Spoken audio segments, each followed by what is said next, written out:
Today I fucked up by forgetting to mute myself during a work video call. This actually happened earlier this week, and I'm still trying to shake off the embarrassment. Like many people these days, I've been working from home and attending countless video calls for meetings. You'd think after all this time, I'd have a good handle on muting and unmuting myself, but apparently not. So, here's the foo. I was on a video call with my entire team, including my manager, discussing our current project.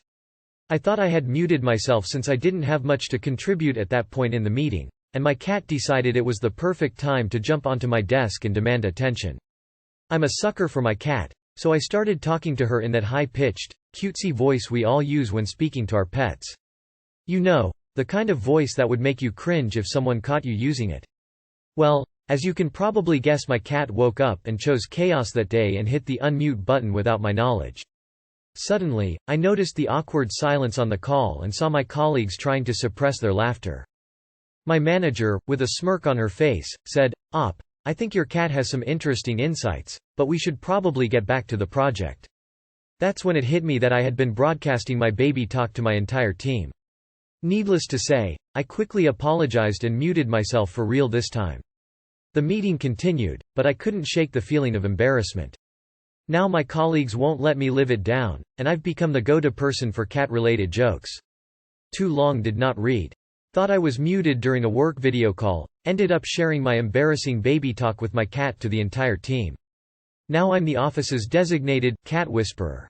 NBD. Just think. You could be the guy who thought his cam was off and changed his shirt. It was in the news. Lean into it. Nothing more boss than showing you don't give a fuck. Make your cat your profile pic or background. Show your cat on screen more frequently, people love it. Not embarrassing at all. Op. I have a mild form of ulcerative colitis. It means that there are times I must use a bathroom in the next 30 seconds or experience a serious TIFU. I also have a job that involves a shit ton of meetings. Be glad your mute button only exposed your cat. I once yelled, "Shut the F up," at my cat while on a call. My director was not amused. TIFU. I'm a terrible parent. Today I gave my 4-year-old his first existential crisis.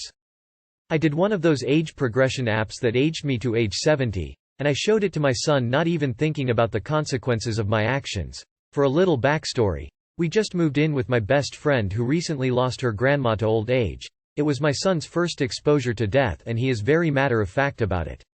When my friend or her boys talk about her, he will sometimes chime in with gems like, "Yeah, but she's dead." So, he has asked all of the normal questions about death that 4-year-olds have, and I think he basically understands it. His response to this pic was not what I was expecting. He completely broke down and for almost an hour he just cried and wailed, "I don't want you to get old and die, mama. Please don't get old and die, mama." He repeated it over and over, as if him saying it would somehow will me into existence forever. Nothing I could do or say could comfort him. He did this until he passed out. It was bedtime. I think for the first time he realized that I would die, and what that actually means. Did I traumatize my baby? I feel so stupid for showing him that picture. I should have known. Too long did not read. I showed my son an age-progressed picture and he proceeded to have a complete emotional breakdown. I distinctly remember going through a phase as a young kid realizing that one day everyone I know was going to be dead. I didn't eat very well for like a week. Not sure what snapped me out of it. Probably conversations about how all of this was a long way off and I wouldn't need to worry about it until I was older than my parents were then. My dad was great for this. "Oh, sure, the sun will devour the earth one day, but you don't have to worry because we'll all be dead before then. I'll be dead. Your mother will be dead. Your pet will be dead. It's normal." Turns on A&E Nostradamus Apocalypse Prophecy Show. Not bad parenting, this reaction is normal. I was coincidentally talking to my mom recently and asked her when I first learned about death. She mentioned that she explained to me that one day I would have to learn to take care of myself because my parents wouldn't be there one day, and I pretty much had the same reaction as your kid. The wild part is I had completely forgotten about this until she mentioned it. Child. This is the worst moment of my life. Parent. You mean it's the worst moment of your life so far. Bottom line, the occasional existential crisis is good for the 4-year-old soul. Well, that sucks, but it made me giggle a little. I'm already going to hell, so don't worry. It's not that bad. I think teaching him about the circle of life is not that bad, he will recover. I had a similar experience with my daughter. I had to tell about the cycle of life, death. I basically told her that when I'll die, she'll be old too, most likely with a family and loving people around her to help her go through that, and even if it's sad she'll be able to enjoy life with those who'll still be there. Today I fucked up by hiring a cleaner to help clean my room. Not the worst fuck up, but I'm 30F, pretty shy IRL, so I'm still feeling it, even hours later. I'm moving into a new apartment at the end of the month and needed help getting my current room clean for the new occupants. I struggle with depression, and while it wasn't awful, it's a huge room with ton of stuff I've unintentionally hoarded over the past 7 years. Anyway, I hired an amazing cleaner.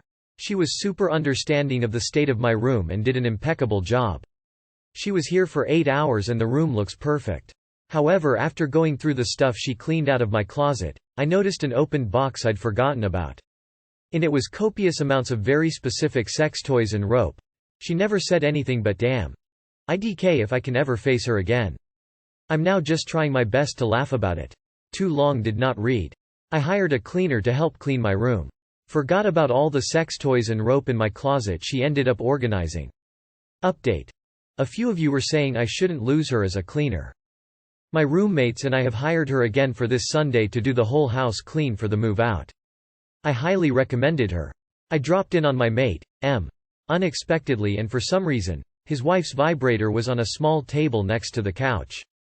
He made coffee in the kitchen, came through to the lounge, we chatted for a while. Then he spotted the sex toy and casualty said, "Oh, that's annoying. She keeps leaving these things lying around. Makes the place look untidy." Flushed. You didn't fuck up, it's okay. Quite funny though. I clean houses. We know people have these things. Any cleaner that is mature understands this. We just carry on. Literally no big deal. It's fine. They don't judge, they clean. No harm, no foul. She organized all of it and never even mentioned it? Girl, that's not a today I fucked up, that's a godsend. If she keeps it to herself too, that's a bonus.